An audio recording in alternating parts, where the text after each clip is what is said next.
Right? I would say, let's tell you a couple stories about Matt and Steph.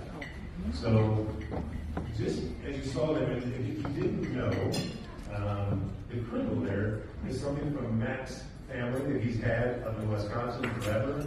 He's been sharing that with our family. So this is something very, very special. It's not a cake, it's a crinkle. Okay? So very incredible. That's his.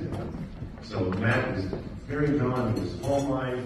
He's been sharing that with Stephanie. The things that he's been very happy to do with Saugatuck, Michigan, all those things are very dear to Matt, and he's been sharing that with Stephanie. So I'm very happy for that part of it. Now, when Steph and Matt started dating, I did not know.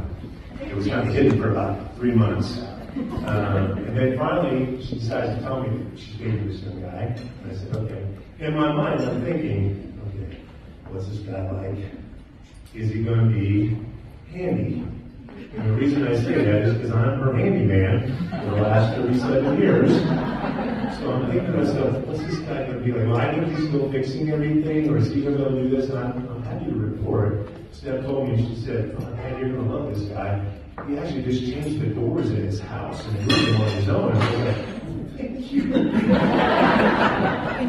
And then, when her first oil change, she told Matt, I have to go get an oil change. And Matt said, you're going to do what?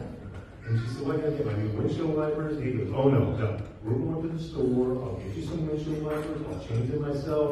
And I was like, yes. This guy is going to be awesome to have around. I love this.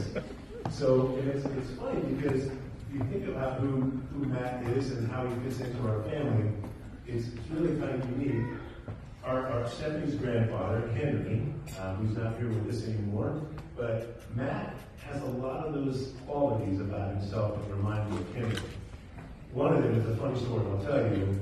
So, not too long ago, they had an incident at the neighbor's house, and 5 police cars were called. Now, the funny thing about this was, Steph's looking out the window trying to figure out what's going on. Matt had disappeared, and he's upstairs, now yelling for Stephanie to come upstairs because he's got binoculars so he can see what's happening at the neighbor's house, right?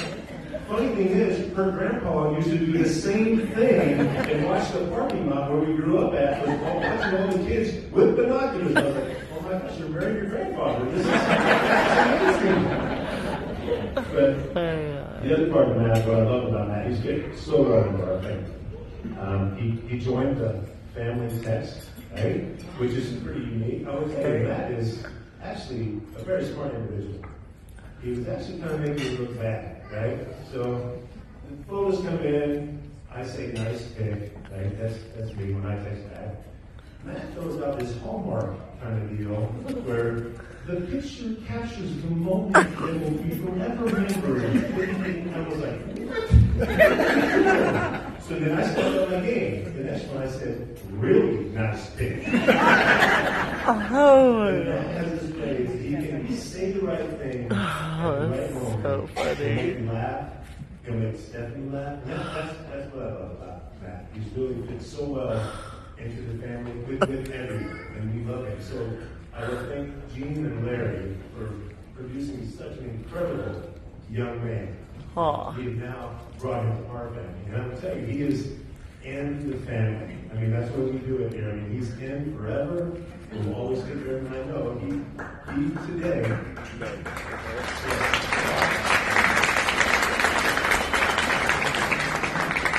So I gave Stephanie to him today, and I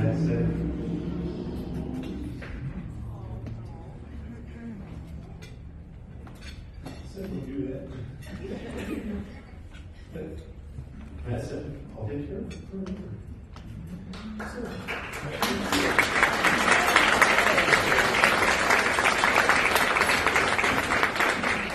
Steph and I have a different relationship. She's been my baby girl forever, and her and I are very close. But we also have the same personality. Temperaments are the same. So Steph and I communicate by our loudest voices possible. On any incident whatsoever. It's always critical when Steph calls. She's melting down. I'm melting back to her. Stop. I'm coming. Whatever's happening. But that's just the way we communicate. people are like, oh my gosh, you mad at each other? I'm like, oh no, it's just our virus. I just want to just do it, right? But we love each other more and more every day.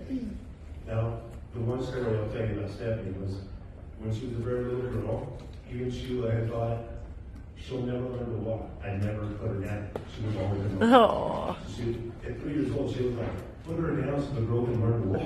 I said, okay, fair enough. I can do that. Oh. So, but I'll go to when she was 8 years old, and I'm trying to teach her how to ride a bike.